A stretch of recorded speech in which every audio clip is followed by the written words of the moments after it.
It's Speaking with Gravity, and I am Curvin. I'm D. I'm Ty. I'm Terkisa. Joshua.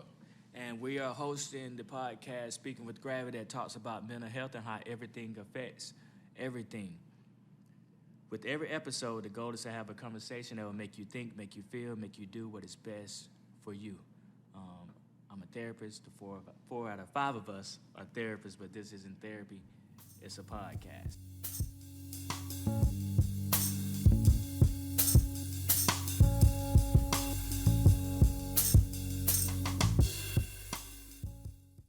And today we have a guest, special guest. Yes. Miss Terkisa Allen. And Terkisa, I'm gonna give away to you for you to kind of introduce yourself. Tell us who you are, what you're about, whatever you want us to know about you. Well, thank you, Curvin, and thank you to all of the other superb guests here. My name is Terkisa Allen, and I am the owner of Align Focus Counseling. And you can find me on Instagram at aligned_focus. On Facebook, you can find me as Align Focus Counseling. And my website is alignfocuscounseling.com. And I also have a Psychology Today profile, so if you want to go that route, you can do that as well.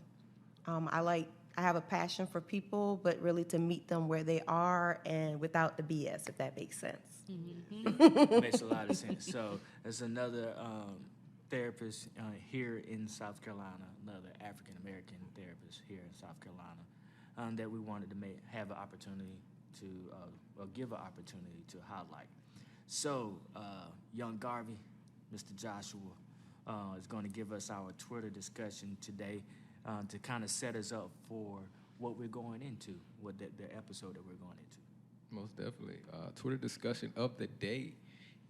One of the things emotional intelligence teaches us is that what's right for you isn't necessarily right for everybody else. Your subjective opinions, preferences, beliefs, and values are your business. You don't need to convert everyone to be just like you in order to feel safe enough to be yourself. This is brought to us by Mariam Hassana, a spiritual teacher, and you can find her on Instagram at Mary. I'm going to spell that, actually, because this is kind of, I don't want to mess it up. MaryamHassana. All right, and that's, I definitely like what she's saying. Well, how you emphasize that, your business, because, you can't make people feel what you feel. You can't make people think what you think. And you give out what you give out and hope that they respect it, but definitely respect other people for what they bring to the table. Yes. So, QD of the hour. QD of the hour, which is another version of fun facts, information for you to be able to give to your colleagues, coworkers, church members, or friends. New research appearing in the latest issue of the Journal of Personality show declining levels of emotional intelligence in Western college students that were completed between 2001 until 2019. Mrs. Khan. All right, and Wow, that's big, too. yeah, That's big. our episode introduction. Over the last few decades, there seems to be a rising of individualism. Attitudes, behaviors, and interpersonal interactions have been directly affected by technology and social media. As a result, we are seeing less empathy, bonding, and emotional closeness. Can we, as a society, be decreasing in emotional intelligence? Let's talk about it. Let's talk about it. I didn't mean to interrupt your introduction by slamming that thing down. Yeah, he did. All right, so emotional intelligence, that's where we at today. We're going to talk about triggers, motivation, self-management, all that stuff. So let's begin by defining emotional intelligence, which also can be, we refer to it as EQ in our field. The opposite of IQ, I like to say at least. So the definition that I found was, and we can elaborate on that, is emotional intelligence refers to the ability to identify and manage one's own emotions as well as the emotions of others. I'm just gonna leave it at that one sentence right there. And I always talk to people about that in general, and that's one of the foundations that I come from. If you're coming to see me as a therapist, I want you to be completely aware of who you are, what you like, what you dislike, and how that affects other people. Then you won't be surprised when you get the response that you get when you engage in people. Big facts. But y'all have anything else that y'all want to, just kind of add to if you had to put it in your own words, what is emotional intelligence? If you had to put it in your own words, when we was coming up with this topic, Josh was like, "Yeah, that's a big topic." Big. So let me kind of change that question. When you think emotional intelligence, what do you think? What's your first thoughts? I mean, I think to me, it's big because it's awareness of your emotions. The emotions can run us, can run our lives, can ruin or, make our lives, better.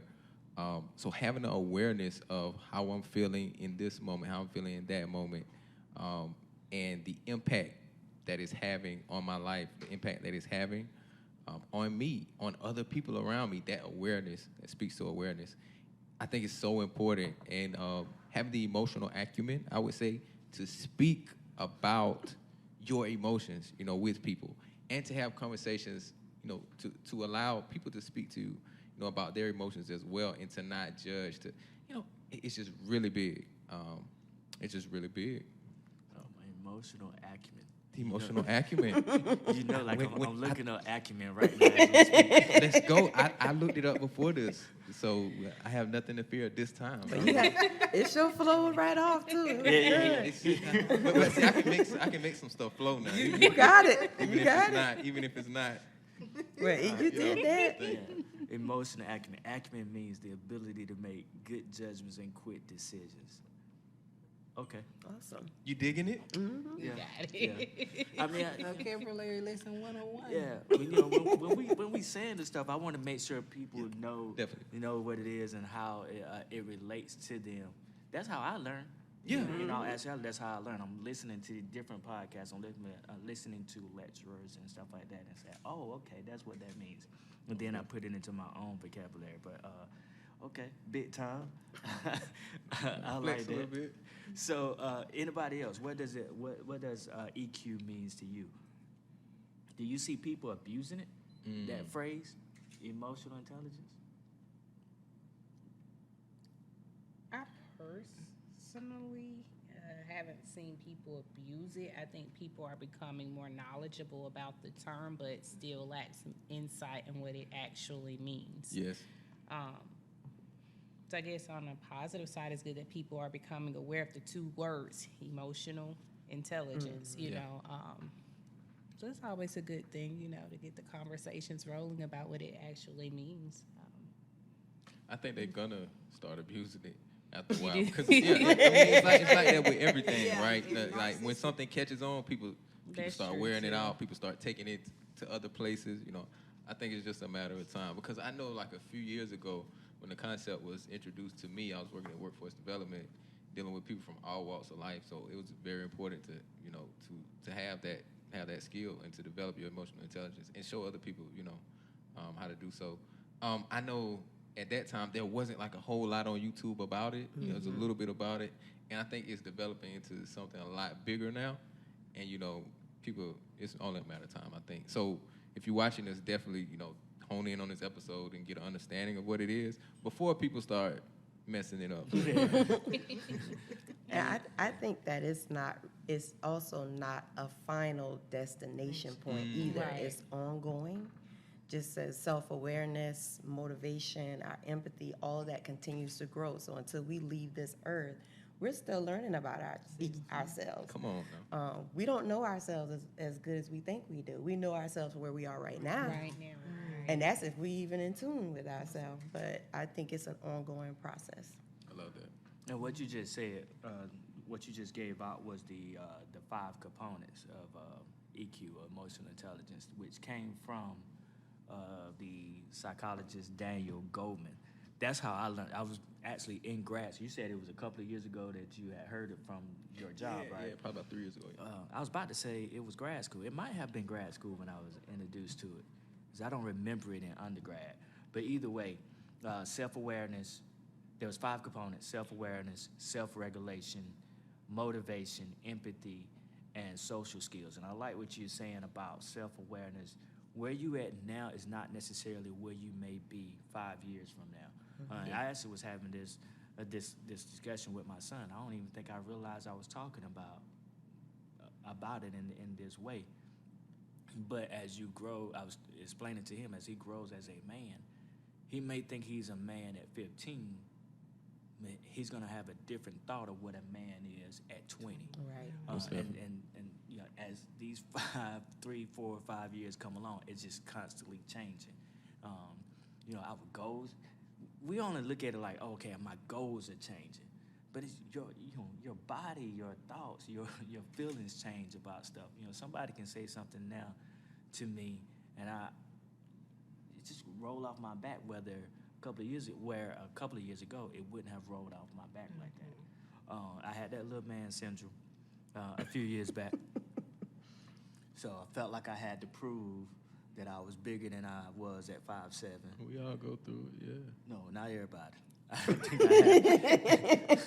I think I had it bad, man. I was 5'7". I remember you back then. You used to walk a little different. Yeah, I was 130 pounds, soaking wet, and I was like, oh man, I had to prove that I was this big person. But you grow. Definitely. But self-awareness, self-regulation, we hadn't talked about that. And then you sent us a video about that self-regulation thing. Just being able to express your emotions appropriately is how it was explained to us, and that's even big, right? So, Very big. you know, now that I'm saying that, what is expressing your emotion appropriately, right? If I'm having to say it, it's different for every Right. person, right? But just because you have this, if I had to say what it is what it meant to me to express it appropriately, is to do it at the right time. So if I feel, there again, I'm gonna use myself, me and my wife, oh boy, I don't know, oh Lord. Take your time. I'm about to go into this story. So me and my wife, we meet at her homecoming, Payne College. Payne College. That's where I met her at. And I think it was about the 3rd anniversary, her 3rd homecoming that I went to. So me and her had been together 3 years at that point. I did not express my emotions appropriately at this time. She's back at homecoming, and she's meeting people that she's went to school with, right? Right. And somebody gave her a hug that I did not know. And, was engaging and talking to her, and I was like, nah, I don't like the way this is going. So I approached him. Now, there was really no reason for me to approach him. It wasn't like he did anything really disrespectful. He didn't. No, he really didn't. But I just felt some type of way about it. And I had Feel to the let vibe it. or something? Huh? Was it a vibe that you felt or something? Or you really, it Right, was so- really just you concerned? We weren't there together, right? I mean, well, when I say we wasn't next to each other. So she was across the room.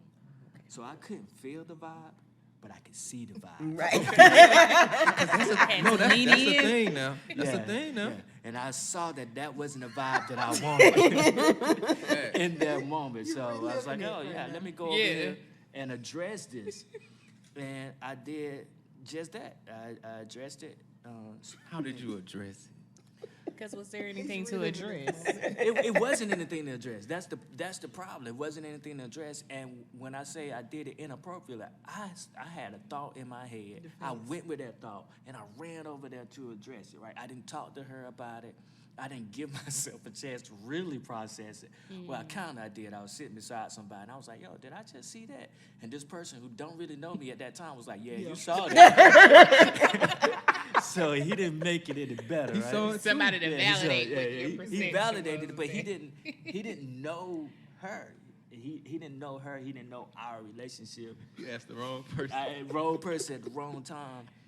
And like you say, he validated what my thought was in that moment. Again, I went over there and made an embarrassment out of myself and us as a couple. And I had to come back and apologize to her. But to kind of get back to where I was going with this is to process it in the appropriate manner would be for us to wait. Like, yo, I seen when you was over there, this happened. And, I felt some type of way. So what's up with this? And then, she would have said whatever she had to say about it, and I'd be like, oh, okay, I processed that wrong. So when we're talking about, like, really checking yourself, like, man, and that's hard to do in the moment sometimes. Not what is it? Not to impede. Okay. And a picture You don't have to cut your wisdom. See, I done learned Yeah, it. you got to get it. But when I think about emotional intelligence, I think about you evaluating yourself before you even went across the room. Yeah. Because emotional intelligence is where is those feelings deriving from, and that was about you, and the fear of it was My little man syndrome. right. You know what I'm saying? And see, I think that's the thing that Says people don't something. really want to address is it isn't just about the circumstance or the situation at hand. It's about the feeling that you were experiencing within yourself. And so because you experienced that within yourself, that was your method of response. And I think when you recognize where the origin of that feeling came from, that is what allows you to alter your response. That is what gives you the insight to say, you know what, I need to check myself, not on regardless of what's going on, because one thing we do know is you have no control over, at that time, your girlfriend, wife, to be's response or the individual there. The only person you have control over is self. And so when I'm having conversations sometimes with people, I tell them, allow people to show you who they are. Like, Yeah. really in that moment, that's what the wait is about, because I'm not going to change you. Like, who you are is what you're going to do. What you want to do is what you're going to Let's do. go. And so I have to really look at myself. What am I having this? Am I experiencing this emotion because of something that has happened to me in the past where I felt like I was being disrespected? The idea of it is why did you feel like you were being disrespected? What about that situation made you feel that way? Because he was bigger than me. Okay, so see, and that again is your own will. And I think, like, when we talk about emotional intelligence, is really dealing with the origin of why am I feeling this way.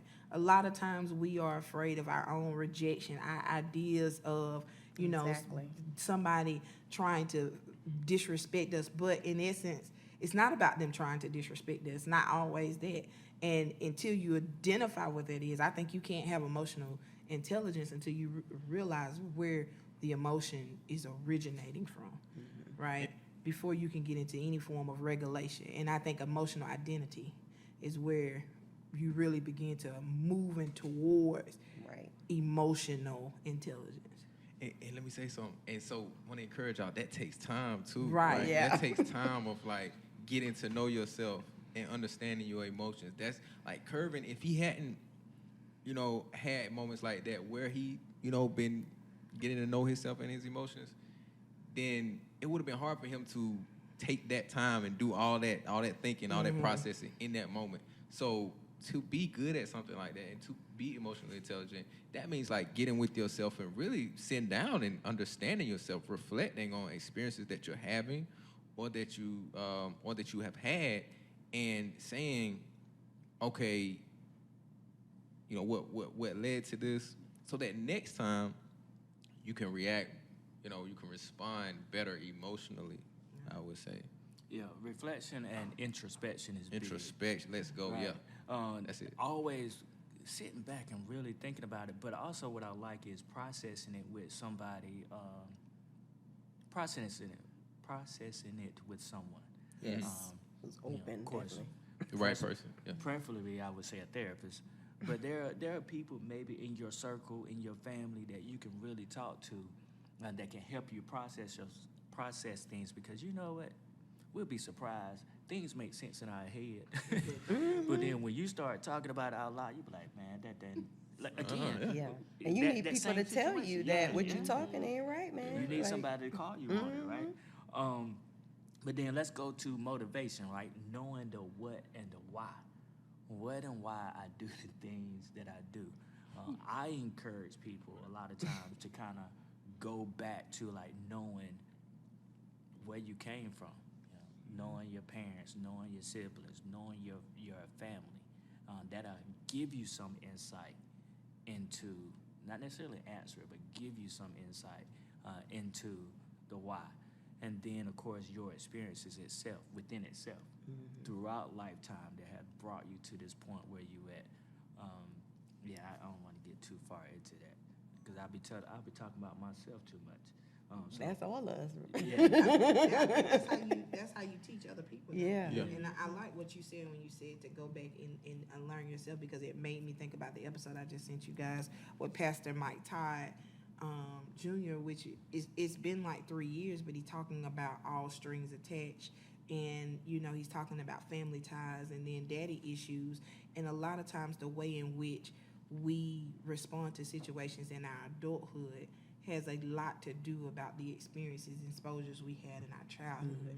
And I think that people oftentimes don't want to connect the two, or they don't want to recognize that it isn't about saying, I'm an adult now, so what happened to me in my childhood shouldn't affect me, but the way in which I've processed and the way in which I've learned how to respond and think about things has a lot to do with the teaching that I developed as a child, or Let's the go. teaching that was demonstrated to me as a child. And so if I don't recognize that, okay, I've been taught to think this way, it isn't just how I think, I've been taught to think this way. That's the only way I can unlearn what I've been taught, is if I recognize that, it was wrong.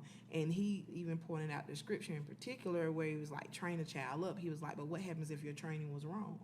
And, and I had to think about that, like, really, what happens if my training is wrong? What happens if the way I've been taught to think about things is, in essence, how it's been validated? Like you said, self-defense is validated. But in some essence, if I'm not talking about the consequence of self-defense, if all evidence is not there, it's my word against yours, right? That is not self-defense. If it's just my word against yours, we both It's want to just jail, defense. right? Being right? defensive, And Said what? so she said, You're self-defense. just being defensive, You know, yeah, yeah. and you know what I'm Yeah, saying, yeah. the consequences of that behavior. So what you, when you said that, it really just tied into tuition, just how important this notion of becoming intelligent and becoming aware of self is. And I think we've kind of iterated that on every session. It just continues to manifest that really knowledge starts with self. Yeah, It does. And I it think does. to understanding just the development or human development, you know what I'm saying, and understanding the brain, our subconscious isn't fully developed until we really hit around the age of 7. So with that, between 0 or from birth until 7, my subconscious is being programmed by the individuals around me, the environments that I'm in. So if I'm in what is deemed a stressful situation and I'm observing my guardians responding to those stressful situations, I too am going to learn when there are similar situations, this is how I respond. So as a 25-year-old, I'm going to automatically go back to that program that I've been programmed to have to respond to certain situations. And like Dee said, until I take a moment to unlearn some things, because we can feel within our body when emotions are unpleasant. Vibrational sensory. So if I'm feeling like I'm operating at a low vibrational frequency, meaning maybe feelings of discomfort, sadness, whatever you want to identify those feelings as, because that's important too, to be able to learn to label these emotions, then it's up to me to be able to change the way I'm perceiving what I am experiencing by allowing myself to take some time, breathe. People don't understand breathing. Natural breathing techniques can help create space between you reacting or Yes. responding to a situation that can increase those unpleasant emotions. Right. So Come on now. Right. being able to take a moment, retreat, rethink, respond. Shout out to my older mentor, Miss Danita Benjamin, for instilling that in me early on. Like, really take a moment to retreat, sit back, breathe, calm down, process, whether it's me by myself or with supportive people who are going to help me kind of see what I am experiencing differently so that I can feel differently and start, to label these things and just move forward. But yeah, that's it. Yeah. Don't let that go over your head. That breathing, that is important. Yeah. Don't let it go over your head. I like what you said. I'm thinking about, again, my situation I started off with. Even if I hadn't changed that thought of me being disrespected or whatever, I could at least, in breathing, rethought, like, what the consequences going to be behind this. Facts. What can happen next? When I do what I want to do, what is going to happen next? So I really like what you just gave us. So we said self-awareness, self-regulation. We talked about motivation, empathy. Ooh. Empathy is another part of the component of emotional intelligence, and I really feel like empathy nowadays, and I'm generalizing. I know I probably shouldn't, but I feel like it's lost now. I don't see people I don't see people understanding it, and I'm not sure if they try to understand it. Other people's emotions in whatever situation that they're in. We're just so quick to respond or to react to whatever it is. I mean, you can see it on social media. I even feel like, and y'all might disagree with me on this one, I feel like that's what leads to our cancel culture, like not having the empathy for the person. And I'm not talking about maybe some of the extreme situations like, or maybe I am talking about some of the extreme situations. I'm gonna say R. Kelly. All right, I certainly don't agree with what he did. I'm not really thinking about trying to understand him. But when we talk about counseling and not listening to him at all, right? So we're not gonna listen to him. Cool, we're not listening to him, but we're not just hurting him. He got kids out there. And he still got people that are relying on his sense of income. And when we're saying counsel him, all right, well, now those people may not be able to eat. I don't really know their situation. So that's what I mean by having empathy, or at least thinking it all the way through. And maybe that's a bad example. I wouldn't say that's a bad example. I didn't think as far as like counseling, not listening to his music anymore, but for me, empathizing with him, understanding what led to the actions that he chose to act on, understanding R. Kelly's childhood and upbringing too. He experienced a lot of childhood trauma, and not to validate or excuse the actions he chose, but understanding again from 0 to 7, if his environment was consumed with the things that he experienced on, we only operate in the subconscious mindset 5% of the time, maybe 5% of the time, 90 to 95% of the time we're operating in the subconscious mindset. So if, again, my subconscious has been programmed from 0 to 7, and the things that I may have experienced from 0 to 7, at 25, 30, 9 times out of 10, I'm going to go back to those habitual habits and things. And again, it's not to justify the things that he did, but I just kind of empathize with him. It's like, I kind of understand why he did what he did. Look at the things that he was going through. However, when we know better, we do better too. So that, I guess for me, when you speak of empathy in regards to just R. Kelly's particular case, I didn't even think about the financial part. It was just more so. Yeah. And I ain't surprised by his actions, just based off of the little knowledge that I have gained about his upbringing, And especially if he didn't relearn anything, if he didn't go through therapy, and people were enabling that part. Enabling him in his situation. Do you feel like some people are naturally more empathetic? My immediate reaction, yes. Some people, yeah, go ahead. Well, I don't know. Yes, I do. I think more people are more empathetic, but I also think you can learn. So it's 4 of us. I have an older brother, younger sister, and younger brother. So I feel as if I was also taught to be empathetic, because you have to look out for your younger siblings, right? Exactly. So that kind of taught me as well, as opposed to a person who is the only child, or there's 15 to 20 years between them and their next sibling. Who they gonna be empathetic with, right? we could get into that post that you put about sharing your toys. But Oh, okay. who they gonna share their toys with? You know, but and when I say get into the post, maybe she'll come in and explain it. You know, so, people have differences of opinion whether you should or shouldn't focus on sharing on your toys. She had a very interesting point on it, but that could help show empathy with sharing and caring for your younger siblings. So to answer your question, yes, I do think people are born with it, but I also feel like they learn it too. You know, it's amazing what we are born with. Like we are all different people. Yeah. So some of us are going to be born more empathetic, And more emotionally. more emotionally intelligent already, but that doesn't mean that they don't continue, because as Takisa was saying, you continue to grow. So you got to continue to challenge yourself. You got to continue to reflect as these things happen to you in life. Facts. A lot of times we don't do that. We just live our life. We just go through it. I made it through, or man, I accomplished this, and not just sit back and reflect on it. And if you don't, when you don't do that, you don't even give yourself credit for the things that you have done. Shout out to these two over here who, unbeknownst to them, they are mindful of be mindful of what you have done or what you are doing. You know, I don't know if they actually know what they're doing, but they make me think about it. And then, you know, I eventually own it. I might not own it in that moment that they're addressing it, but I eventually own it, and it makes me, for the most part, feel good. And some people don't know what they don't know.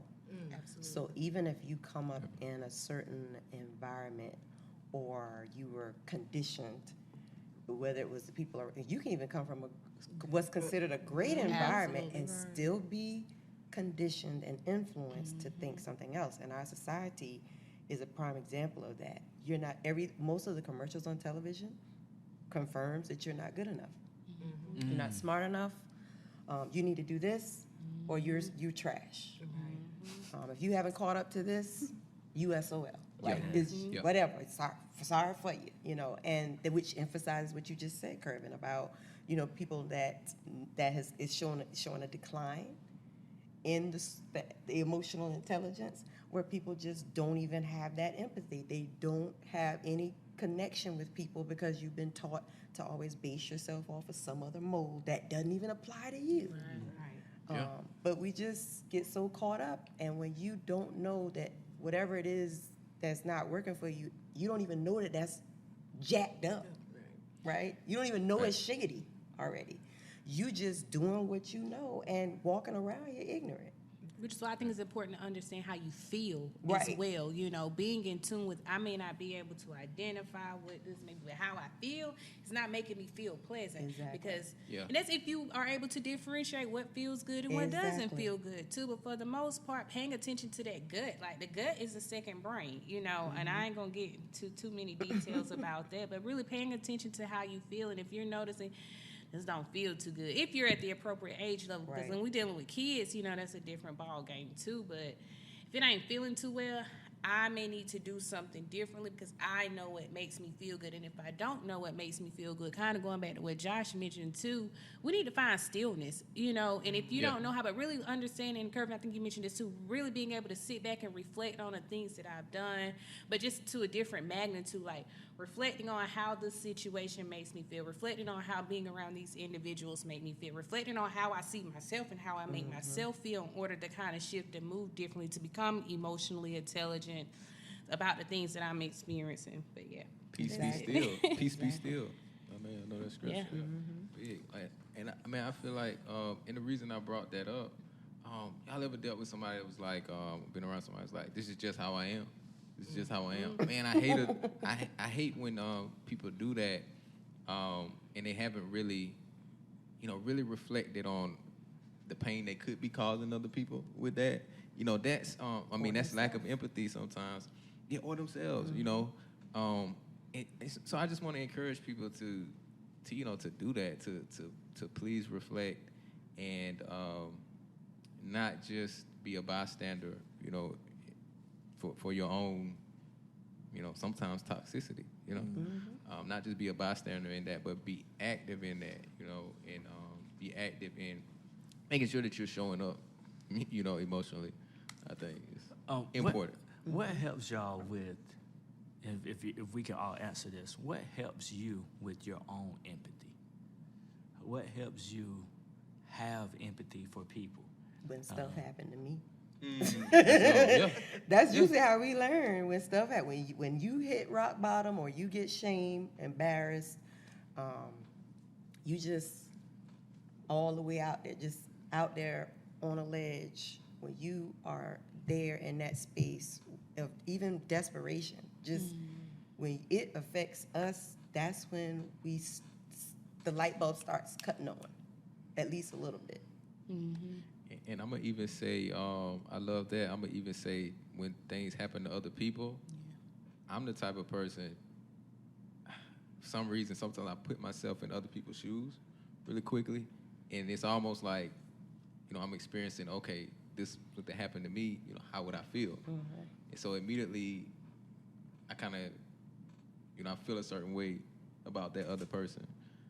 I don't. It's hard for me to judge them, once I get in that, once I put myself in their shoes. And I think sometimes it's hard work to put ourselves in other people's shoes. Believe it or not, like that can be, for some people, I think it can really be hard work. Sometimes it can be painful to go through that mentally, with somebody else, and to not judge someone. I think sometimes. Exactly. I'm with you on that, Josh. I think for me too, just coming from a perspective of canceling out all judgment, and I don't know, I guess I'm just a natural empathizer, if that's even a word, or empathetic individual. I mean, I always want to know, dang, how did they get there? Right. I wonder how that happened to Yeah. them. And then immediately I just go, well, maybe childhood, could have been later adulthood. I don't know. Immediately I just go to those things, and it's just like my heart go out to them, and I wish them well. And Yes. that's me, but I'm just trying to cancel out all judgment, because you never know a person's story. Exactly. Never know. I think I'm a collaboration of all things. I think life experiences have taught me empathy from a very young age. I think being able to see even other people at different stages in their life, as well as being able to see myself in different stages of my life. Also being able to have conversation with people. I think so often we get away from real, genuine Yes. conversation and the power of conversation. Because Yes. when you can have conversation with people and you begin to understand something, it gives you a different perspective. Right. And I think that's what I appreciate most about graduate school, because undergrad kind of set a foundation for me, but I also always thought I was right in my perspective a lot of times. Graduate school taught me that while you may have validity in your perspective is not the only one Right. that matters. And so I, over time, have been able to cultivate empathy by that experience. Like, people are constantly changing and the world is constantly changing. And because of that, that allows me to be empathetic to people, because I understand, okay, this is a season in their life right now that regardless of what anybody says or does, they're going through something that is difficult for them, right? Forget whatever it is. I just think about myself. What is it? What do I feel like when I'm going through something that's hard? How does that make me feel? Like, really, what does that do to me? Okay, now, regardless of what they're going through, this is hard for them, Yes. right? This is really a challenge for them. So what do we do? But I also use that same level of empathy to the whole accountability. Accountability for myself and accountability for others. And I think this is where you have to become intentional about the people that you have around you, because if you're not aware of the people around you, your emotional intelligence can decline automatically, right? And I think, like, the reason my emotional intelligence was able to go up around me is because in grad school, the people around me were also looking to expand their emotional intelligence, right? And so a lot of times people could say, well, you might be right, but here's a different perspective. But if I was with somebody who always said, oh yeah, you're right about everything, like, that's validity too, but it's validity in a sense to where I don't feel, oh, well, I knew I was right, right? And that's the common, the accolade is that we want to be right, right? The intent is to be right, but sometimes it's not that. And how deep we can go off into tangents when, you know, our perspective is incorrect. And, you know, for me, with empathy, what helps me with empathy is realizing that we all grow at a different pace. We Yes. all learn at a Yes. different pace. And maybe that person just haven't reached that quite yet. So, you know, let's give them a little bit more time before we go in on them. Social skills, that fifth component, building relationships. You just touched on that. You know, Yeah. communication, conversation. Yeah. And that's key. You can't build relationships without communication. There's no way possible can you do that. You can't just look at somebody and be like, all right, we good. We're friends now. We friends. And you know what? I think that happens in social media. A person will post something or they'll put something up that you like, and yeah, you all of a sudden in your head, we good. We good. But you don't know that person's background. Right. You don't know what they really thinking. We're speaking on spirituality. Well, not really spirituality, but we're talking about spiritual stuff on the last episode. But you don't know what they think spiritually. You don't know what they think educationally, mentally, so on and so forth. So being able to have that conversation is great. So in general, I guess to kind of end this episode, how would you guys say and we've said some of it, how would you develop emotional intelligence? And when I say we've said some of it, we did say to reflect often. That was one of the things we Yes. all agree on, was to reflect often. You said communicate. So then communicate. I said, listen to your inner self, the inner body within you. One of the things that I'm learning as you're talking about that is that Ty put me on the Prime Video, The Heal. Is that the name of it, right? Yeah, And Heal. so one of the things that stood out to me is that he talks about stress. And what stress does is it made me think about there's stress in every element. So the physical, emotional, and mental stress, right? And so anytime that we experience any elevation of stress, it creates a feeling of discomfort. Discomfort is the first indicator that something is wrong. And so being able to explore for yourself, what about this situation makes me uncomfortable? To me, that is one of the key foundations in expanding emotional intelligence, is recognizing that their body is under some form of stress. Where is this stress originating from, and what about this situation makes me stressful, right? Is it that I'm afraid I'm not good enough? Am I afraid that somebody's going to reject me? Am I afraid that I actually may have what it takes? What is that origin from? And I think over time, as you begin to learn that self-awareness, you are then engaging in reflection. You are then listening to yourself. And you, in that essence, are beginning to develop your own emotional intelligence. All right. Thank y'all for That being wasn't the here. end. Everybody else got to get that. I mean, you kind of summed it up. Yeah. I would agree, you know. We need to start letting you go last. That's what we need to do. Just You know. paying attention to those things within the body. Honestly, your body is one of the biggest communicators. Again, so not ignoring certain things. Oh, this just, I'm just stressed, but I'll be all right. You may label it as stress, or just a little heart pain, Yep. little chest pain. You don't think that that's an indicator that something is going on, and understanding that brain-body connection is real. When we speak of emotional intelligence, the amygdala, which is our emotional brain, kind of sits near the brain stem. The brain stem is what connected to our spinal cord. Our spinal cord flows down through the body. So if I'm experiencing some type of emotion, whatever the emotion is, I'm going to experience it in my body just based off of where the emotional brain sits.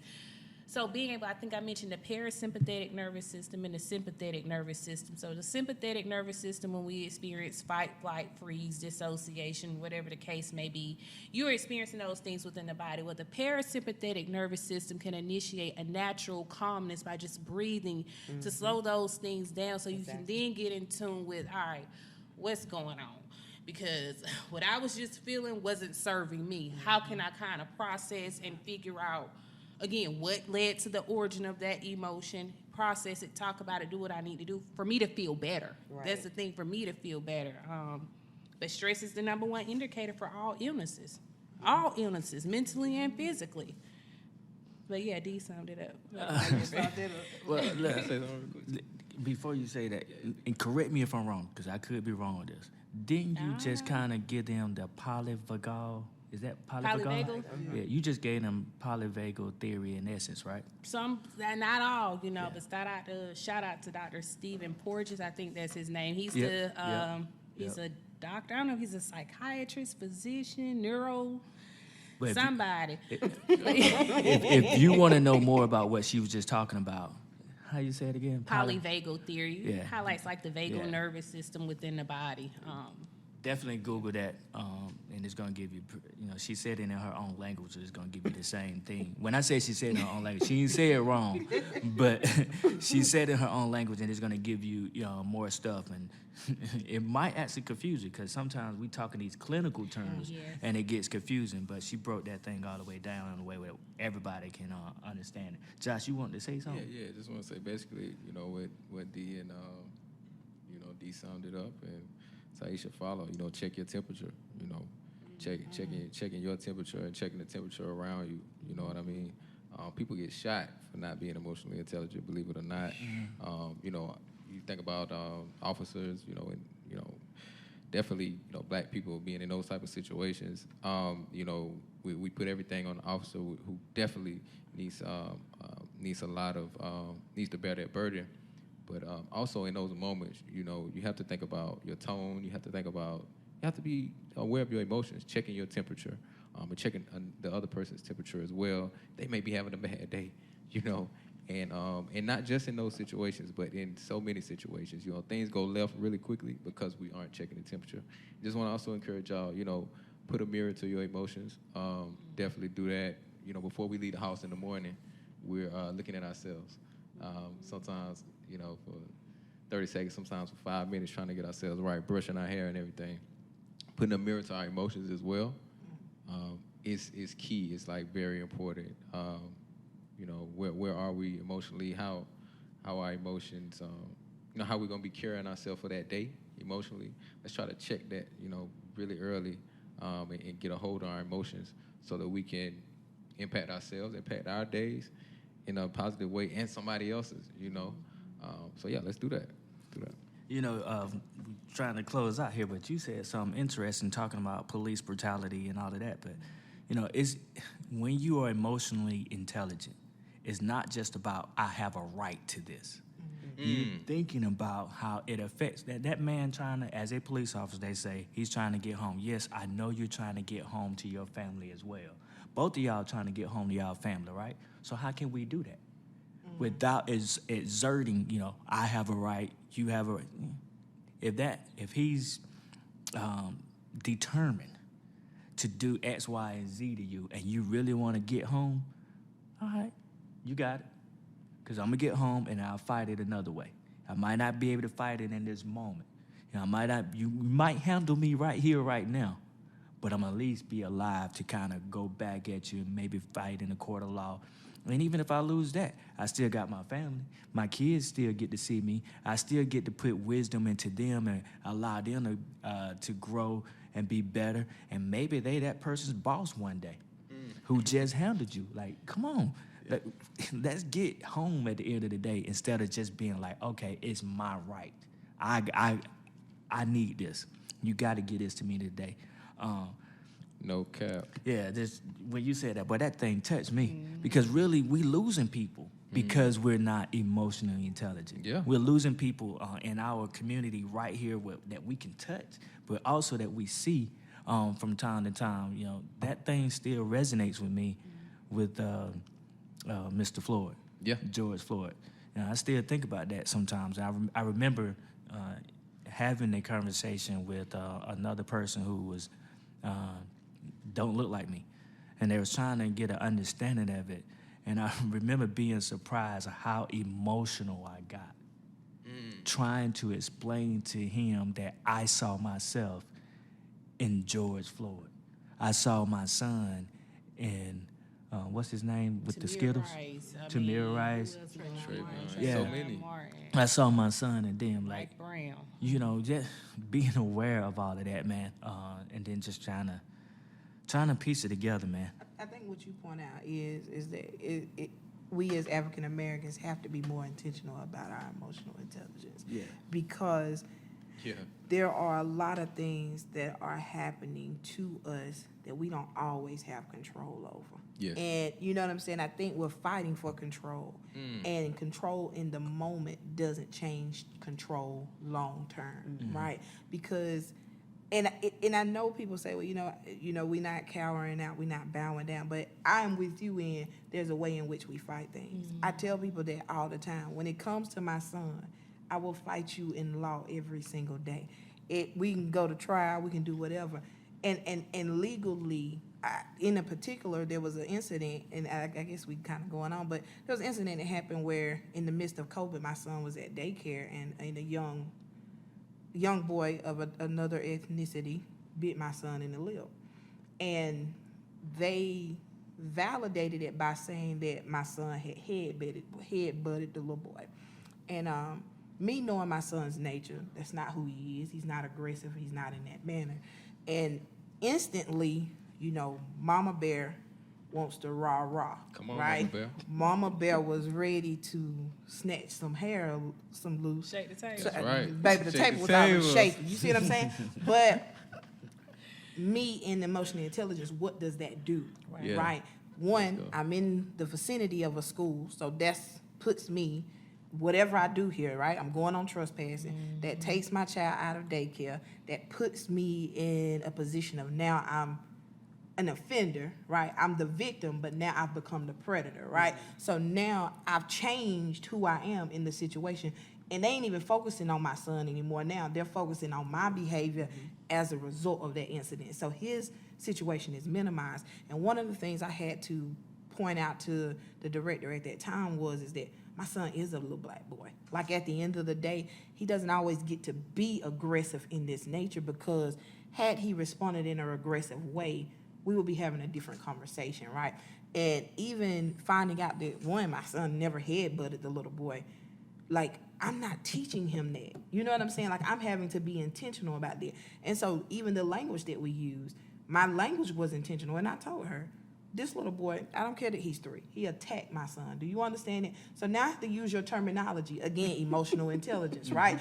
I'm going to take the words that you use to describe us to describe you, right? Emotional intelligence. Now I'm going to contact a lawyer. I don't want to talk anymore, right? So I'm comfortable, emotional intelligence. I'm selective in the language that I share with you. Now I got to go and see, what are my full rights? What do I have a responsibility to that protects me and my son moving forward? Emotional intelligence, right? But I did let her know. Part of me wants to jump across this table and rip your hair off, right? I'm going to be direct with you because that's just who I am, right? But at the same time, emotional intelligence keeps me in this seat and keeps me communicating with you. And breathing. Right? I can And imagine. When breathing. you breathing, Yeah, too, you know I was breathing. You see what I'm saying? But that's what I'm saying. In that moment, you really have to be able to do a full 360, because if you just looking in one direction, the consequences of that one direction is going to cost you so much more if you don't. And I think as African American people, we do have to be intentional with developing our emotional intelligence, because Yes. people play on our emotions. That's how they get to us. Yeah. Is by playing on our emotions. And you can play on my emotions because I don't know them. Right? If I don't Know know your them, let's you go have deep. the ability to play on me and use my emotions against me, right? You got the ability to call me aggressive because you're going to say something to me that's going to strike out a feeling of defense, which puts me in a state of aggression, right? The emotion is valid, the response is critical. And that's always what I tell people when I'm working with it.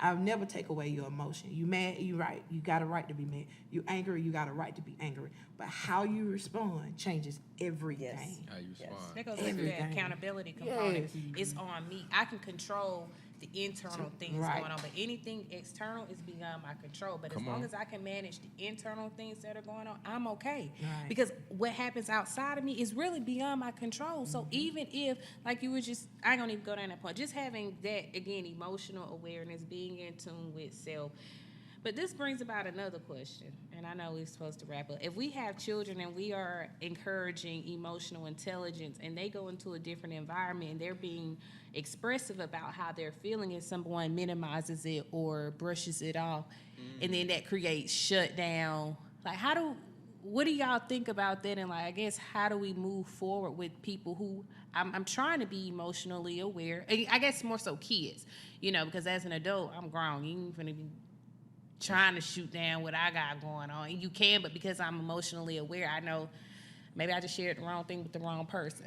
But I guess as far as kids, like, if a good one. if I ask that question. Yeah, you asked it right, and I'm ready. Me too.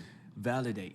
I validate whether that person that you try to do it, you try to share your emotions with, and they shut you down. I'm gonna validate you. Exactly. I'm gonna say it was okay, and I'm gonna address that person that shut you down. Now, whether I address it in front of my child or not, just kind of depends on that situation. Sometimes in that situation, I'm gonna address it right then in front of my child. And then sometimes it might be best and I don't have an example right now, but maybe I do. I feel like when we're talking about self-defense, right, that can kind of get tricky. So I'm gonna validate my child for whatever he felt in that moment, but I might not show him what I'm saying to that person because it might look like, okay, I'm okay with you defending yourself at all costs all the time, because that's not gonna be the case. So my answer, validate. I was going to say to what you were just saying, even being the example. Remember, conflict is not always a bad thing. Right. That's a part of living and a part of emotional intelligence. So even being that example, not that there's a perfect example, we're not cookie cutter people, but being able to recognize, hey, my child doesn't know, but they get to know Yeah. because now I know, and I know how to express it appropriately. Based on the environment we're in, this is how we solve this problem. Even if the solution is, this ain't the time, or this is not the day, but this is how we're gonna address it. And that also, I'm not always gonna be there. Right. Letting them know that, hey, you are equipped and you're capable because of who you are with, right? The resource you have, you are capable of knowing exactly how to have a strategy to face a problem and to fix it. These are possible solutions. These are possible consequences. And sometimes the consequences, it might be favorable for that situation. But it is necessary for us to learn how to face conflict and how to manage it That part. effectively and in a healthy manner. Right. And that don't always mean it's gonna come out nice. But it's still, even if it doesn't come out so nice or kind, I guess I should say, doesn't mean we still can't effectively portray our message, Right. explain, get to what we need, express what our needs are. So we know how to set boundaries for ourselves and for other people. And that's whether they're gonna be in our life or not. What about for individuals, and all of these questions are just coming up, but just for our listeners, those who, I don't know how I feel, or I feel numb, or how do I begin to learn about emotional intelligence? What do we have for those listeners? Like, just anybody. What Kervin said earlier, I will always encourage them to pursue therapy. Okay. Just to be able to have a space, a healthy space, a non-judgmental space for them to be heard. There's power in being heard. Getting Most to be understood and to feel like a person that matters. Yeah. And what you feel and think it matters. Not everybody experiences that. We can't take that for granted. So having that would be my first go-to. But then again, surrounding themselves with people that are different, that think different from you, willing to call you out on some stuff, but also to be empathic. So that way you get to experience what that even looks like and means for yourself. Because see, that's an individual inside job. Ooh. That's what you identify as what that you're feeling, how you feel with sadness is the way you experience it. But theirs is going to be totally different, and it has to be implemented in a way where they know it's okay to be different. Most definitely. And when you say therapy, I know when people come to me and they'll say, I never thought about that. that didn't come to my mind until you asked this question. And you got to think your therapist is not in your head, so they not necessarily trying to fix you per se, but they're trying to get a better understanding. And in them trying to get a better understanding, it is making you address your thoughts, address your emotions, address your behaviors, and how they all influence each other. So I'm real big on that whole, of course, going to therapy, but even having somebody to kind of challenge your thoughts. And I think people don't think numbness is a feeling, but numbness is an Yeah. emotion. Like, I don't think people oftentimes recognize that numbness is a emotion, but it's often the emotional response to a previous emotion. Right. And I don't think that people think it's either one or the other, but emotions are just like us, they coexist, right? I can be sad, angry, happy, all these elements about the same situation. And I think it's to understand, okay, what about this situation makes me happy? What about this situation makes me feel that way? And oftentimes we don't want to sit down and process that, right? Because that's time, it is time Exactly. consuming. And I don't got time for all that. But if you're seeking to understand yourself, you have to make time for Yes. it, right? Because that is going to allow you to be able to move forward. And it takes you from just this one. I think we oftentimes want it to be this lovely bow tie, one present, but it's not. You know what I'm saying? It's a tower of situation, and it's brick by brick to understand how I got to this place and how I got to this space.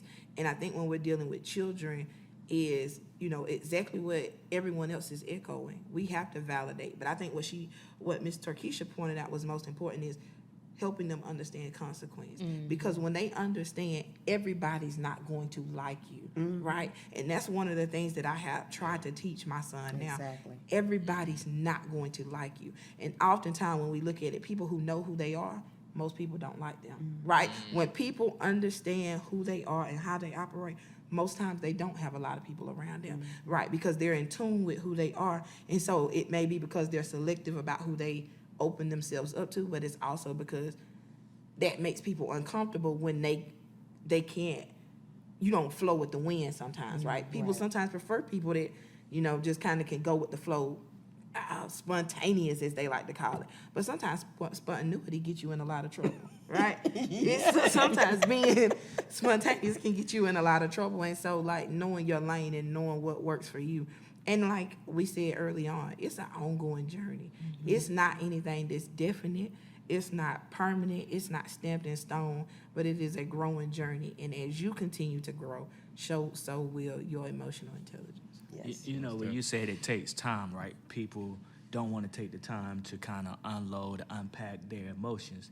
Going back to the documentary that we were referring to, the HEAL documentary, it says there's 9 common healing factors, right? 2 of them has to do with emotions. One is releasing suppressed emotions. The other one is increasing positive emotions. So that means you got to take the time to address those emotions if we want to really be fully healed or healthy in general. And I think oftentimes people don't want to experience what may unfold, I guess kind of like the fear of the unknown. Well, if I explore these unsaid emotions or emotions that I don't know may come about, it's like I don't know what can happen. So because I don't know what may come about, I'm just going to retreat and just stick with what I currently know. Exactly.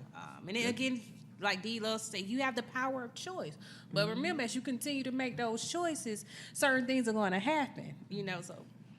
Yeah, it I may be just better had to those confront. questions. Yeah, maybe better to confront that trauma, whatever it is. Thank you for those questions. We kind of went on a little bit longer, but hey, it was it's much needed. And Much when you get into a flow, maybe somebody will be able to gather from what we shared and be able to kind of build from that. At this time, Turkisha, you have anything that you want to say in general? You want to big up yourself? You got any projects that you got coming out that you want to share with us? Or you can just give your contact information again. What part of the state of South Carolina are you giving services in? I'm in Greer, South Carolina, and I do offer telehealth sessions currently at this time. So that's where we virtual. But I like it. A lot of people have come around to telehealth. It's been convenient, especially when gas was off the chain. Oh, yeah. When people really, and not only that, sometimes even having that space, some individuals may come on their lunch break in their car or in the garage, in the closet, just whatever. But I like the versatility of that. I like that.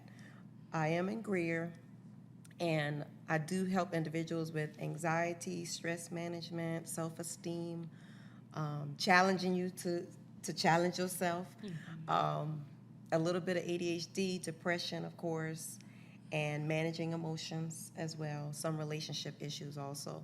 But I love what I do. I'm so thankful that y'all allowed me this opportunity and y'all push me out of my comfort zone. Just learning. I like to learn. So I'm thankful for this opportunity. I just love it. Can I ask you where the name comes from, Align Focus? That was me dealing with some of my stuff. Because I didn't know what I was gonna really what kind of name I was gonna come up with. I didn't want it to be something that wasn't authentic. Okay. Because it takes, I think you actually mentioned this earlier, it takes a lot of courage. You might have not have said that word, but it takes time and it takes a lot of courage to learn how to be okay with you being you.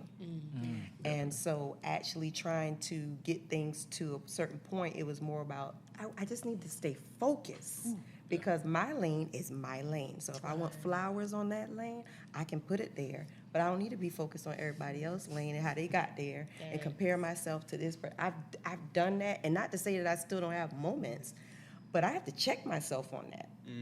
And I encourage other people to do the same because it's easy to slip into that. So it's like, get it aligned. That's what spiritually that aligned with me. It came to me about aligning your focus because it's one thing, okay, I need to get focused, but if it's not lined up right, you still jacked up. I love that. Are you accepting new clients? I am. Okay. I am accepting clients. I do see individuals. I do see teenagers as well. I don't see a lot of younger kids. So if they're younger than 12, I typically don't meet with them. Not that I haven't in the past, but that's the population I work with, and adults. Okay. And yes. All right, thank you, thank y'all. Thank you to Mr. Winston for holding down the audio and the visual production. Check him out on winstonjstewart.com. Big W. Subscribe to Speaking with Gravity on Facebook and Instagram. We're working on our other social media platform. As they pop up, they're gonna come on your phone. You click on them, subscribe. We'll make it easy for you and put it in the show notes as we have it. And even if you don't have a chance to look at the whole episodes, we take little clips here and there and post them, and hopefully they're, if not funny, they're useful from time to time. Also, for your event needs, you need a little extra something to add to whatever you got going on, whatever party or event that you got going on. Check out 6-1 Event Rentals. Yes, they got this 360 booth with the red carpet. The link could be in the show notes as well. Life could be picture perfect when you have the tools to focus your lens. Contact Kodak Ready Consulting Services for help with coaching and grief, and it's more on there. Also, let's talk about it, the platform. Questions to make you think about life, health, family, and culture. So much more. On Let's Talk About It, he asked, what is Hot Girl Summer one time? Nobody knew. Nobody We knew. asking random people, too. Yeah. It's just random people. What is Hot Girl Summer, Curvin? Matter of fact. Somebody being fast. Okay. That's basically what it, that's Here we what go, I quick. gather from it. Straightforward. Which one you gonna- Follow Young Garvey, a.k.a. Joshua Williams, on all platforms. And to improve your mental health with therapy, sit with a therapist. The conversation is different. Visit my website, Gravity Counseling Group. We have wellness group, individual, family, and couples therapy. And we're working on workshops. We're working on it with Ty and Dee. We might even throw Takisa in there, too. Go. And thank y'all for taking the time to listen. You could be doing anything right now, but you chose to listen to us, and we appreciate that. Remember, I'm a therapist, but this isn't therapy. It's a podcast.